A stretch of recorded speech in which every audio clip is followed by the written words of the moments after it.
This is something that we sing over our children every night. Spiritual battle that's going on around us all the time. It's basically a prayer to protect and give strength to these angels. It's very commonly used by pastors to bless their congregation at the end of the service. All of this is very quickly encapsulated in the song, from me speaking it over my children to the angels of deliverance just in this crazy storm, yet able to have peace despite their circumstances.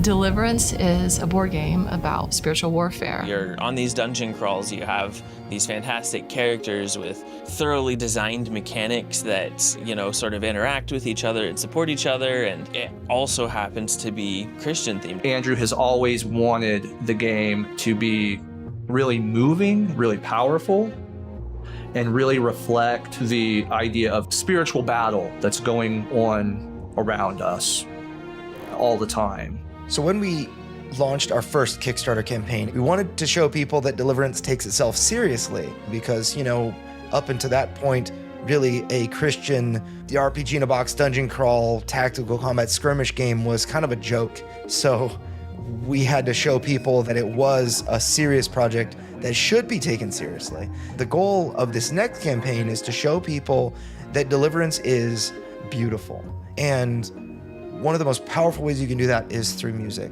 My name is Andrew Lowen. I am the designer and publisher of Deliverance. I run Lowen Games. Andrew is this visionary who has innate talent. He's got this talent for leading. He is really good at establishing a vision and then finding the right people, assembling this super team of people who can execute that vision and just make something wonderful. I connected with a guy, his name's Daniel Davis. He reached out to me almost out of nowhere. I came into contact with Andrew because, funny enough, I was advertised to on Facebook. There was a sponsored post for Deliverance that was play our Christian board game. And I was like, I have to get into contact with these people. This is incredible. So I just reached out to that account and said, hey, I'm Daniel Davis. I'm a composer. And I just remember looking at it saying, what could we make a song? I don't know. Is it possible? And that's kind of where the conversation really began. Initially, we were thinking, the teaser trailer for Kickstarter, I knew the song needed to fit in there somehow. But then also I wanted it to just be able to be appreciated in its entirety, mostly just so that people could simply just enjoy it. And so that's where we settled on. We can't just get a song like stock footage or, stock songs or whatever. We needed to make one. A day later, he's like, I was in church and I just had this voice in my head that just said I needed to do this. And I just thought I just had to use you and some other people. So Andrew sent Adam a message, I think. I got to kind of talk through Adam, her husband, and who I work very closely with on Deliverance. And said how he had this vision in church. An idea came to him when he was in church that it should be Cassie singing for Deliverance. Several years ago, Adam, her husband, sent me a video that they had recorded. Adam and I did an a cappella version of a Eastern Orthodox chant. Who was and is to come. It was very well received and sounded really, really great. Andrew particularly liked it. It resonated with him. Just a really unique sound to Cassie's voice. The power, the raw, untapped power in Cassie's voice. So I remember it was a Sunday and I was sitting in church and it was just, I get the best ideas for Deliverance when I'm sitting in church, I remember that's when God was like, hey, Cassie would be a great singer for this. I knew what I wanted to do was to use a children's song and to turn it into something that was more ethereal and mysterious. The one that we ended up settling on was Lord Bless Thee.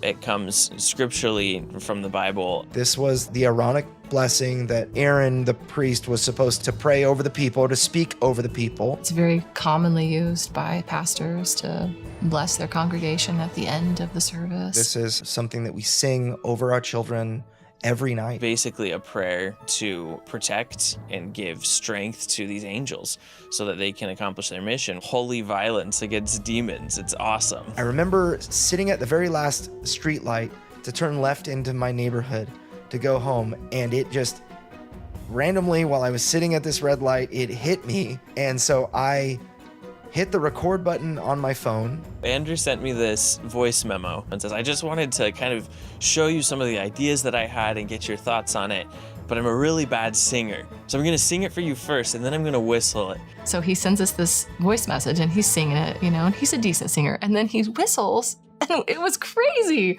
Adam and I both were like, what? Andrew is he's like a fantastic whistler. Like maybe even like America's Got Talent or something level whistler. If not that, really good.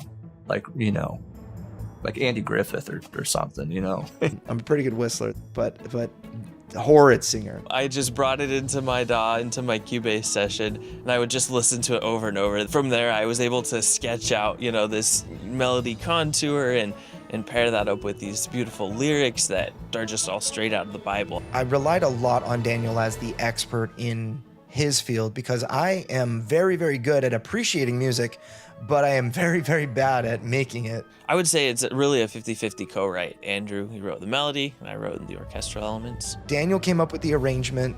Daniel chose the key. I think my biggest goal definitely was to find what is the sound of Deliverance.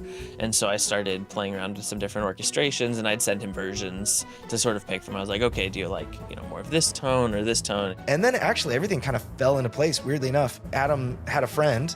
His name is Nate. I said to him, let me get my friend Nate involved, who is an audio engineer. And so Adam called me up and explained the project to me and some of their concerns, and they needed help recording Cassie's vocals.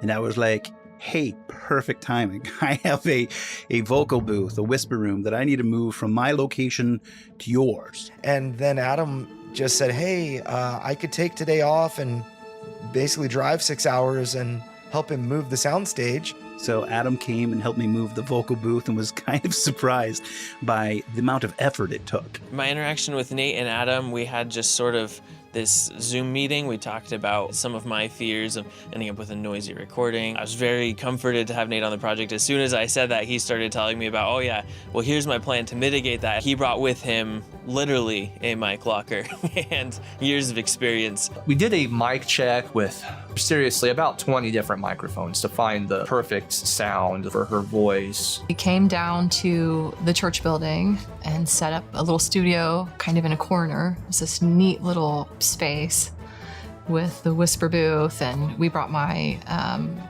electric piano from home and set it up here so I could play it. And then before I knew it, Adam was like, yep, we're recording this week. The day we recorded, we packed up all of our gear and we came down to the studio. The setup took a long time. It took a lot of effort, but the recording actually went really smoothly. You could tell Cassie had practiced. She was really, really prepared. When we first listened to the playback with the reverb on it, I was really surprised at how pleasant it sounded. Even some parts, when I heard later, I was like, is that me? It is getting so good. Cassie was really knocking it out of the park. So I took a video of it and I sent it to Andrew. The video text message of Cassie in the booth just makes me like tear up inside, thinking about how powerful that was, just like as a moment of like raw, purity coming out, and it just felt like everybody was there doing what God made them to do, what God, built them to do, and what God called them to do, and so that was a pretty amazing text message.